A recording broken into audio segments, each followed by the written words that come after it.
नमस्कार। आज हम कोशिका जीव विज्ञान की दुनिया में थोड़ी गहराई तक जा रहे हैं और हम समझने की कोशिश करेंगे कि ये जीवन के जो सूक्ष्म आधार हैं, कोशिकाएं, ये आखिर हैं क्या और इन्हें कैसे खोजा गया। हर जिंदा चीज, क्या वो पेड़ हो, जानवर हो, हम हो, सब छोटी छोटी इकाइयों से बने हैं। बिल्कुल, ये बिल्डिंग ब्लॉक्स हैं लाइफ के। और ये आइडिया ये सबसे पहले आया था 1665 में रॉबर्ट हुक को, है ना? जब उन्होंने वो कॉर्क को देखा था माइक्रोस्कोप में। हाँ हाँ, उन्होंने देखा कि वो मधुमक्खी के छत्ते जैसा दिखता है, छोटे छोटे खाने, और उन्होंने नाम दिया सेल, मतलब छोटा कमरा। बिल्कुल, वहीं से शुरुआत हुई। 1674 में एंटनी वॉन ल्यूवेनहॉक, उन्होंने अपनी बनाई माइक्रोस्कोप मतलब सूक्ष्मदर्शी से तालाब के पानी में झांका और उन्हें कुछ हिलती डुलती चीजें दिखीं। वो पहली बार जीवित कोशिकाएं देख रहे थे, बैक्टीरिया, प्रोटोजोआ, इस तरह की चीजें। सोचिए, पहली बार। अच्छा, फिर उसके बाद क्या हुआ? हाँ, तो उसके काफी बाद करीब 150 साल लग गए। 1831 में रॉबर्ट ब्राउन, उन्होंने कोशिका के अंदर एक खास थोड़ी घनी सी संरचना देखी। उसे नाम दिया गया केंद्रक, यानी न्यूक्लियस। बाद में पता चला कि ये तो कोशिका का कंट्रोल रूम है। 1839 में J.E. पुरकिंजे ने बताया कि कोशिका कोई खाली डब्बा नहीं है। हाँ। उसके अंदर एक जीवित गाढ़ा तरल पदार्थ भरा है। उन्होंने उसे जीव द्रव्य या प्रोटोप्लाज्म कहा, मतलब जीवन का पदार्थ। और इसी दौर में 1838-39 के आसपास श्लीडन और श्वान का नाम आता है।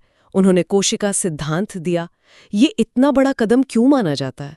देखिए, उस समय तक ये पूरी तरह साफ नहीं था कि पेड़ पौधे, जीव जंतु, ये सब आखिर बने किस चीज से हैं। क्या कोई एक चीज है जो सब में कॉमन है? तो श्लीडन, जो वनस्पति शास्त्री थे, और श्वान, जो जंतु विज्ञानी थे, दोनों अलग अलग काम कर रहे थे। अच्छा। हाँ, पर दोनों एक ही नतीजे पर पहुंचे कि चाहे पौधा हो या जंतु, सब के सब कोशिकाओं से ही बने हैं। और कोशिका ही जीवन की सबसे छोटी फंक्शनल यूनिट है, मतलब जीवन का आधार। इसने बायोलॉजी को देखने का नजरिया ही बदल दिया, आप कह सकती हैं। पर एक सवाल शायद तब भी रहा होगा कि ठीक है, सब कोशिकाओं से बने हैं, पर ये नई कोशिकाएं कहाँ से आती हैं? बिल्कुल सही सवाल। और इसका जवाब दिया रुडोल्फ विर्चो ने 1855 में। उन्होंने ये स्थापित किया कि भाई, कोशिकाएं कहीं से टपकती नहीं हैं, अपने आप नहीं बनती। हर नई कोशिका पहले से मौजूद किसी कोशिका के बंटने से, मतलब विभाजन से ही बनती है।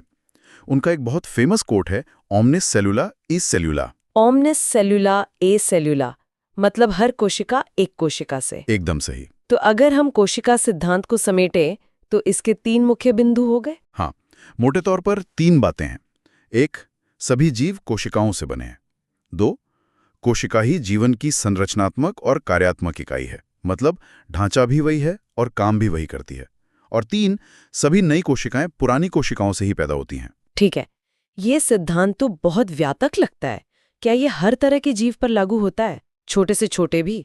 हाँ, यही तो खास बात है। कुछ जीव तो ऐसे हैं जो हैं ही बस एक कोशिका के, जैसे अमीबा, पैरामीशियम, बैक्टीरिया।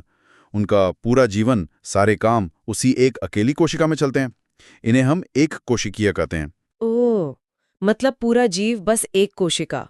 कमाल है। और हम जैसे जीव, इंसान, जानवर, पेड़ पौधे? हाँ, हम लोग हैं बहुकोशिकीय, मतलब अरबों खरबों कोशिकाएं हैं हमारे अंदर। और इनमें कोशिकाएं स्पेशलाइज हो जाती हैं, खास काम करने लगती हैं। बहुत सारी एक जैसी कोशिकाएं मिलकर ऊतक बनाती हैं, जैसे मांसपेशी ऊतक या तंत्रिका ऊतक। फिर ऊतक मिलकर अंग बनाते हैं, जैसे दिल, दिमाग, फेफड़े। और हर लेवल पर काम बटा होता है। और इन बहुकोशिकीय जीवों में कोशिकाएं अलग-अलग तरह की दिखती भी होंगी, है ना, उनके काम के हिसाब से। बिल्कुल, ये विविधता गजब की है। अब सोचिए, हमारी तंत्रिका कोशिकाएं, न्यूरॉन्स जिन्हें कहते हैं, वो कितनी लंबी और ब्रांच्ड, मतलब शाखित होती हैं, ताकि संदेशों को तेजी से दूर तक भेज सकें। हाँ, जैसे बिजली के तार। कुछ वैसा ही समझ लीजिए। और वहीं दूसरी तरफ खून की लाल कोशिकाएं हैं। वो गोल, चपटी, डिस्क जैसी होती हैं, ताकि वो पतली से पतली खून की नली में भी आराम से बह सकें, मुड़ सकें। और अमीबा का क्या? वो तो एक ही कोशिका है, पर वो भी तो चलता फिरता है, खाना पकड़ता है। सही कहा। अमीबा तो अपना आकार लगातार बदलता रहता है। वो नकली पैर, स्यूडोपोड्स बनाकर चलता है और खाना पकड़ता है। ये दिखाता है कि कोशिका कितनी डायनामिक, कितनी लचीली हो सकती है। आपने बहुकोशिकीय जीवों में काम का बंटवारे की बात की थी, अंगों के बीच, जैसे दिल का काम पंप करना है, पेट का पचाना। क्या ऐसा ही कुछ बंटवारा कोशिका के अंदर भी होता है, एक अकेली कोशिका के भीतर? यही तो सबसे हैरत अंगेज बात है। हाँ, बिल्कुल होता है। एक अकेली कोशिका, वो भी अपने आप में एक पूरी दुनिया है। उसके अंदर भी गजब का श्रम विभाजन है।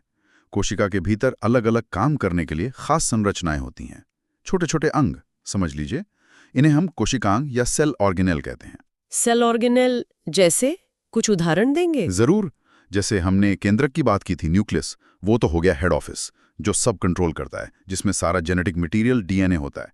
फिर है माइटोकॉन्ड्रिया, ये है कोशिका के पावर हाउस, यहीं ऊर्जा बनती है एटीपी के रूप में। फिर राइबोसोम है, छोटी छोटी प्रोटीन बनाने की फैक्ट्रियां। लाइसोसोम है, जो सफाई का काम करते हैं, बेकार चीजों को या टूटी फूटी चीजों को हटाते हैं। बाप रे, मतलब एक कोशिका के अंदर ही इतनी सारी मशीनरी चल रही है और ये सब आपस में मिलकर काम करते हैं? इसी तालमेल से, इसी कोऑर्डिनेशन से कोशिका जिंदा रहती है, अपना काम करती है, बढ़ती है, विभाजित होती है। इन सभी कोशिकांगों के संगठित प्रयास से ही वो मूलभूत इकाई बनती है, जिसे हम कोशिका कहते हैं। ये सब मिलकर ही कोशिका को बनाते हैं।